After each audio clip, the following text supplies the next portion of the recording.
Welcome to SNC classes. आज की class में हम ग्रीन हाउस इफ़ेक्ट को डिस्कस करेंगे। यहाँ पर मैंने बहुत ही सिंपल तरीके से ग्रीन हाउस इफ़ेक्ट को एक्सप्लेन करने की कोशिश की है।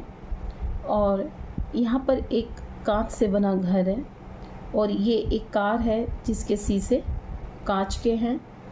यहाँ पर ये दो मैंने एग्जाम्पल पुट किए जिसकी हेल्प से हम ग्रीन हाउस इफ़ेक्ट को समझेंगे। जब सनराइज़ होता है यानी कि दिन के समय सन की लाइट इस कांच से बने घर पर पड़ती है। ये एक बिल्डिंग है जिसके ऊपर सनलाइट पड़ती है तो इसके अंदर हीट डेवलप हो जाती है। ये बंद घर होता है और जिसकी वजह से वो बाहर की तरफ ट्रांसमिट नहीं हो पाती और इसमें यहाँ पर हीट डेवलप हो जाती है। उसी तरह से दूसरा एग्जाम्पल यहाँ पर कार का है। एक बंद शीशे वाली कार के ऊपर जब लाइट पड़ती है तो उसके अंदर भी एक हीट डेवलप हो जाती है, जैसे कि हम कॉमनली देखते भी हैं अपनी लाइफ में। हम इसको कितनी बार हमने ऑब्जर्व भी करते हैं। अब हम अर्थ को समझ लेते हैं। जो हमारी अर्थ है वो पेड़ पौधों से घिरी हुई है। उसकी जो सराउंडिंग है उसे एटमॉस्फेयर कहते हैं और एटमॉस्फेयर के अंदर बहुत सारी गैसेस प्रेजेंट होती हैं। जब सनलाइट होती है यानी कि दिन के समय सनलाइट अर्थ सरफेस पर पड़ती है तो ये जो अर्थ सरफेस है वो गर्म हो जाती है और जैसे सन यानी कि सूरज छुप जाता है, रात होती है तो ये हीट की फॉर्म में एटमॉस्फेयर में ट्रांसमिट होने लगती है। बट इस हीट का कुछ part carbon dioxide, water vapours and methane trap कर लेती हैं और उसको वापस नहीं जाने देती, जिसकी वजह से जो अर्थ है, अर्थ की सरफेस वार्म हो जाती है।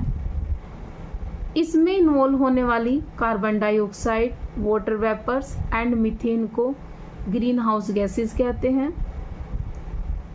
इनका इस तरह से हीट को ट्रैप करना ये ग्रीन हाउस इफेक्ट होता है और ये एक इम्पोर्टेंट घटना है जिसकी वजह से अर्थ का टेम्परेचर मेंटेन रहता है। ह्यूमन एक्टिविटीज़ के कारण CO2 का लेवल यानी कि जो ग्रीन हाउस गैसेस हैं उनका लेवल बढ़ गया है।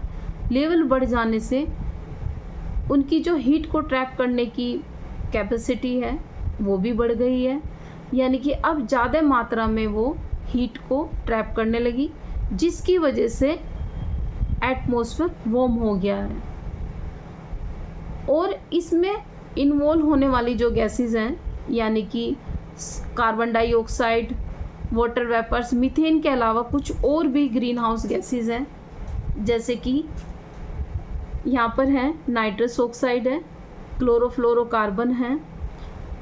इनका जो कंट्रीब्यूशन है ग्रीन हाउस इफेक्ट में, जो CO2 है इसका 60% होता है ग्रीन हाउस इफेक्ट में और मीथेन का 20% होता है, क्लोरोफ्लोरोकार्बन का 14% होता है, नाइट्रस ऑक्साइड का 6% होता है।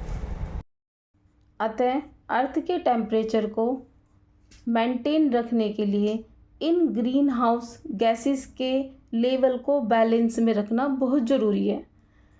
इस वीडियो के लास्ट में मैंने ग्रीन हाउस गैसेस के कुछ इम्पोर्टेंट फीचर्स जैसे ग्लोबल वार्मिंग पोटेंशियल और एटमॉस्फेरिक लाइफ टाइम की एक टेबल है वो मेंशन की है।